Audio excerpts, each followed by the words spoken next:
Pozdravljeni. Na vrsto je prišel že drugi prispevek od tistih, ki jih bomo letos namenili veliki nagradi Mehike. Poglejmo si skupaj, kaj se je zanimivega zgodilo pred kvalifikacijami.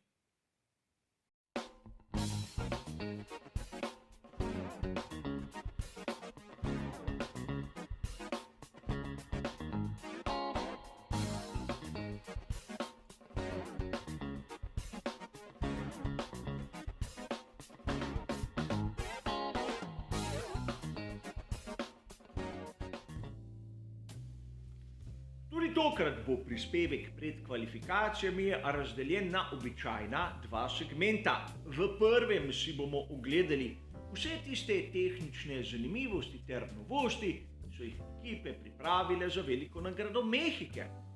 V drugem delu si bomo ogledali vse tisto, kar se je zanimivega zgodilo na prvem in drugem prostem treningu, seveda v luči samih kvalifikacij.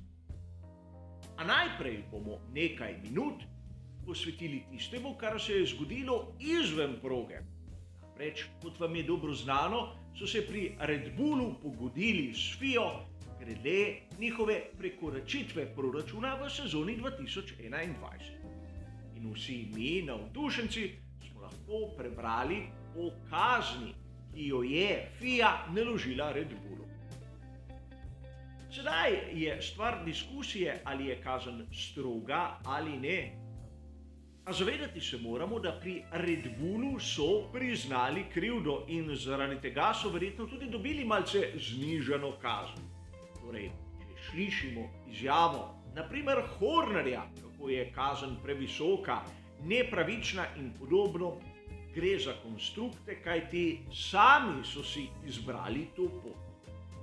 Verjamem pa, da marsikomu se bo kazen zdela nizka, ampak podobno kot Horner, tudi na primer Toto Wolff se nima kaj pritoževati, kajti nima pravzaprav nobene besede pri tej zadevi. A pustimo sedaj to. Slišali smo, da je Red Bull dobil 7 milijonov kazni plus 10% manj časa v vetrovniku. Marsikateri navdušenec sedaj ne ve pravzaprav, kaj to pomeni. 7 milijonov je lahko za nekatere ogromno, za druge pa sorazmerno malo. Razumeti moramo nekaj, to je kazen, ne gre za znižanje proračuna v naslednji sezoni. In to je pomemben fakt. Kar se pa tiče 10% manj v vetrovniku, marsikdo ne razume, kaj to pomeni. Namreč v Formuli 1 imajo ekipe vsako sezono določeno število ur v vetrovniku oziroma določeno število poskusov v vetrovniku, glede na položaj, ki so ga zasedle med konstruktorji. Torej, višje kot si med konstruktorji, manj poizkusov v vetrovniku imaš. Sezono 2023 je tisto izhodišče, kar se tiče poizkusov, prvo polovico postavljeno na 320. In Red Bull kot svetovni prvak bo imel že tako ali drugače le 70% tega. Če odštejemo še 10% kazni, pridemo na 63%. Primer, Ferrari bo imel 75%, Mercedes kot tretji 80%. Zadnji Williams, da se bomo bolje razumeli, bo imel pa 115%. Ampak kaj to pomeni v številkah? Red Bull v prvem delu sezone bo imel 202 poskusa v vetrovniku, Ferrari 240, Mercedes 256. In med 202 in 256 je velika razlika. Williams bo imel 368 poizkusov v vetrovniku v istem časovnem obdobju. Govorimo o prvi polovici leta. Nato se pogleda zopet lestvico med konstruktorji in premakne ekipe seveda na ustrezno mesto. A sedaj si lahko predstavljamo, da bodo imeli pri Red Bullu določen zaostanek pri razvoju bolida sezone 2023 skozi celotno sezono in še več. Pri nastajanju bolida naslednje sezone 2024 bodo prav tako imeli zaostanek, ki ga pa ne bo tako enostavno nadoknaditi, kot si lahko marsikdo predstavlja. Torej pri Red Bullu, samo s tem, da so jim zmanjšali število poizkusov v vetrovniku za borih 10%, so lahko pri FIA dosegli daljnosežne posledice v sezoni 2023, 2024 in mogoče še naprej. A drugega krivca pri tej aferi smo pravzaprav izpustili. Govorim o ekipi Aston Martin, kjer res je šlo samo za administrativno napako. Ampak poglejte, kazen $450,000. Bistveno več, kot je dobil Williams za podoben prekršek. In verjetno tu je šlo za bistveno hujše zadeve. A vkolikor koga zanima, pri Red Bullu so kršili proračun v 13 točkah, v 13 postavkah, torej ne gre le za eno zadevo, kjer niso hoteli nekako računovodsko prikazati stroškov. Namreč ti stroški so se kopičili kar na 13 določenih področjih, ki so jih seveda pri pregledu ugotovili. A pustimo sedaj to in poglejmo, kaj so novega prikazali pri ekipah prav za veliko nagrado Mehike. In tu bi se najprej rad ustavil pri hladilnih režah na krovu pogonskega sklopa bolida A522, seveda pri Alpinu. Vidimo kar nekaj dodatnih rež, nekaj dodatnih škrg.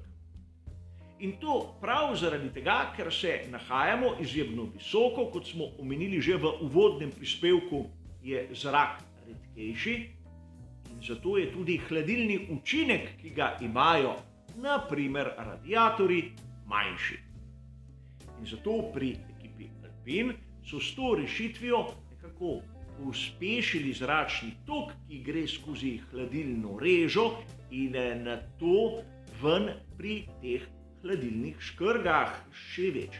S tem, ko so pospešili ta zračni tok, so tudi nekako uspeli verjetno doseči to, da zračno hlajenje, na primer elementov, kot so baterija in kontrolna elektronika, je boljše. A videli bomo, ali bodo imeli pri ekipi Alpine določene težave na samih kvalifikacijah in tudi dirkah. A menim, da glavna novost je prednji aerodinamični stabilizator pri tovarniški ekipi Mercedes. O tem smo govorili že teden dni nazaj na takratnem prispevku pred kvalifikacijami in omenil sem, da tista rešitev ni šla skozi tehnični pregled FIA. Tokrat brez težav. A kaj se je spremenilo? Videli smo, da so dobesedno izginili tisti ojačani nosilci pomožnih profilov. Seveda, imeli so poleg mehanske tudi aerodinamično funkcijo in to ne gre. Kar se tiče samih oblik, izgleda, da ni bilo večjih pritožb. A zanimivo je nekaj drugega. Namreč govorilo se je, da so bili pri ekipi iz Brackleyja dobesedno pripravljeni na tisto, kar so povedali tehnični delegati na velikih nagradah Združenih držav. A če našo pozornost sedaj usmerimo na zgornji del aerodinamičnega stabilizatorja, bomo opazili, da tam, kjer so bili sporni nosilci pomožnih profilov, ostajajo sledi. Dobesedno pri Mercedesu so jih odlepili in nadomestili z bolj običajnimi, recimo temu, klasičnimi nosilci. In to je zanimivo, kajti kljub temu, da so nam zatrjevali drugače, so tu uporabili dele, ki so bili pravzaprav nekako pripravljeni za ono prvo sporno rešitev. Poglejmo si skupaj, kaj se je zgodilo na prvem in drugem prostem treningu. V prvem prostem treningu moramo poudariti dejstvo, da smo videli kar 5 novincev v samih bolidih Formule 1. in govorimo o Fittipaldiju, Duanu, De Vriju, Loganu Sargentu in Liamu Lawsonu. Gre vse za voznike, ki v bistvu imajo možnost testiranja zaradi pravila FIA, ki veleva ekipam, da na 2 prostih treningih da možnost novincev, da pridobijo neke izkušnje. In tu prva zanimivost. Nick De Vries je testiral za Mercedes, čeprav v naslednji sezoni bo seveda v cirkusu Formule 1 zastopal barve Alfa Taurija. Njegova pogodba velja kot vse v svetu Formule 1 do 31.12. Zato pri Alfa Tauriju smo videli Liama Lawsona, pa pravzaprav ni imel sreče. A zanimivo je bilo videti, naprimer Jacka Duana pri že prej omenjeni ekipi Alpine in seveda povratnika Fittipaldija, ki je testiral za ekipo Haas. Seveda vsi novinci tam pri dnu lestvice in videli smo na vrhu, kako hitra sta bila oba voznika scuderie Ferrari. Tu velja poudariti nekaj. Zopet Carlos Sainz mlajši, malenkost hitrejši od Charlesa Leclerca. Zgleda, da proti koncu sezone je nekako ugotovil, kaj je bilo tisto, kar ga je upočasnjevalo pri bolidu F1 pomišljaj 75 ter ustrezno je korigiral svoj stil vožnje. A treba je poudariti, da pri Pirelliju so zopet dosegli, da tu v Mehiki ekipe testirajo njihove nove pneumatike, zato smo videli daljšane proste treninge in treba je biti pozoren na tisto, kar se dogaja na progi. Ali ekipe testirajo novo tipologijo pneumatik ali pripravljajo seveda strategijo za samo dirko. Tako na drugem prostem treningu je bilo precej mešanih rezultatov in biti smo morali pozorni. Videli smo lahko tudi, da je Charles Leclerc, ko je testiral novo tipologijo pneumatik, dobesedno trčil s svojim Ferrarijem in tako dobesedno zaustavil uspešno testiranje, namreč med prostimi treningi, ko je rdeča zastava, ura teče naprej. In videli smo nekaj zanimivega, namreč George Russell je bil najhitrejši. Njegov čas na drugem prostem treningu minuta 19 sekund in 970 tisočink. Hitrejši je bil od tistega, kar je pokazal Carlos Sainz mlajši na prvem prostem treningu. Njegov čas je bil minuta 20 sekund in 707 tisočink, ampak menim, da še zmeraj to ni tisti pravi čas, ki bi nam nekako pokazal razmerje sil, ki ga bomo gledali na kvalifikacijah. Sam sem malce pogledal tiste čase, ki so jih dosegli na tipologiji pneumatik za samo dirko in priznati moram, da kot običajno bomo tudi tu gledali na dvoboj med Ferrarijem in Red Bullom. Tu vidite drugi izračun, ki pa samo utrjuje moje domneve.